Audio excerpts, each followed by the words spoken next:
Well, good morning everybody. My name is Susan Rabbett and I'm one of the Royal Show Cookery judges, and we're all members of the Royal Show Cookery team. I judge both preserves and cookery, but my real love and my expertise is the preserves, and I've been a very successful competitor over a lot of years, as you can tell by the colour of my hair. First of all, I'm going to explain to you how I am going to judge, because when I'm judging I won't be able to tell you what I'm up to, and I don't want to lose my concentration. As you can see, we've got over 20 jars of marmalade here, and they will all be judged in exactly the same manner by exactly the same judge, and everyone will be treated the same way. First thing I'm going to do is read to you the class. So I'm judging class 143, marmalade, any variety, one jar, not less than 250 grams. Good. Now, if any of these jars were under 250 grams, I'm not judging it, because the society has asked me, or any show, that's what they want me to judge, not a 100ml jar of jam, and it could be 500, doesn't matter, but not under. So I've just done my first thing. Any under girls? I think not, that's a 250. Oh, that's a bit like a pencil. That's a 250. All right, that's that done. Now what I'm going to do is I'm going to take the lids off the jars, and I will smell them at one stage, but I'm going to look at how clean the jars actually are. I don't want dirty, filthy jars. I don't want to see mould, and I don't wish to see rusty lids, because if I do, that's the end of those entries. They should be lovely, sparkling, clean jars. That's the first part of the presentation.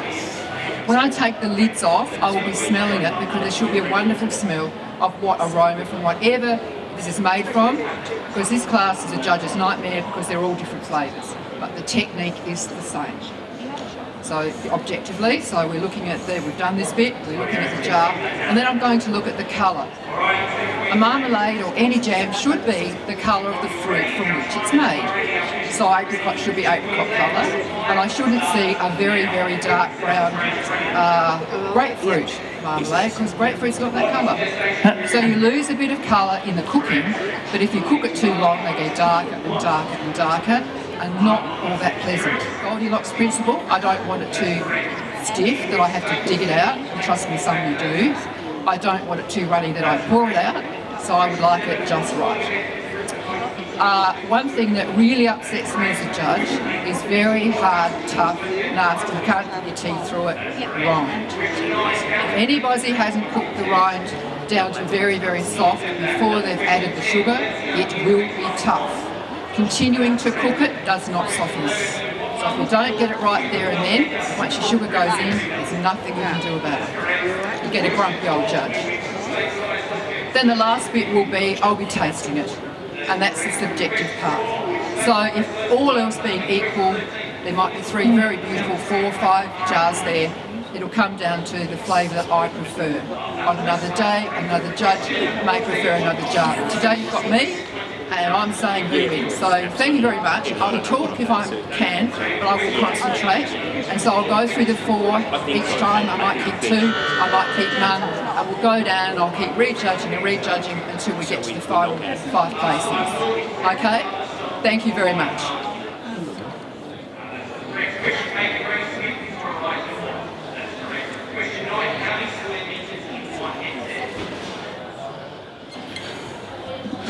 Sorry, what I didn't mention, there should be a good balance between tartness and sweetness, so you don't want to go either way too far. It is a tart product, so just be careful with the balance of sugar and tartness.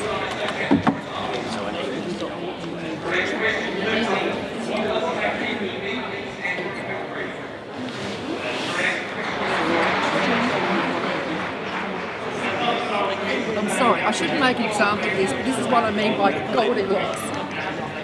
You can't spread that. Example, it's just people want to see what works. It's probably a nice flavour.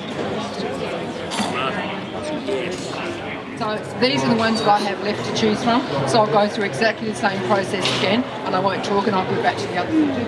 All right.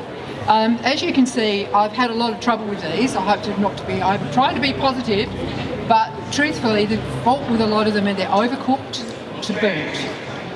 The rind is as tough as all get out. So please, you have to learn when you're doing it, cook your rind, do the cooking down slowly and cook your rind until you can get your wooden spoon up against the side of your saucepan and just break it. Can't you? Is that better? Yeah. Yes, sorry. When you're cooking the rind, See what else cook you it like. that it is soft, that when you get a wooden spoon up against the side of your cooking pot, it just breaks. When you can do that, we can take it out and do it with your fingers if you don't burn yourself, but that's when it's soft enough to add your sugar.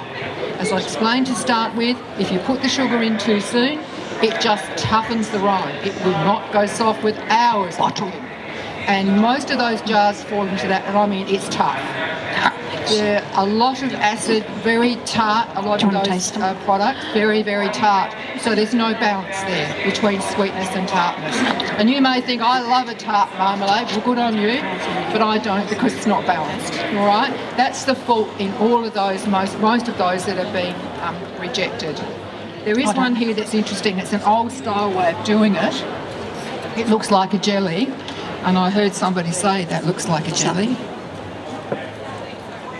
Yes, this one. It basically is a jelly, if you look at that, and they've put a few shreds of rind through that.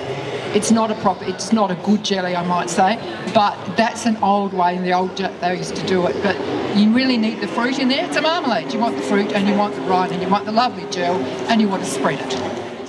Okay, everybody, thank you for coming. We don't normally do marmalade out in open judging.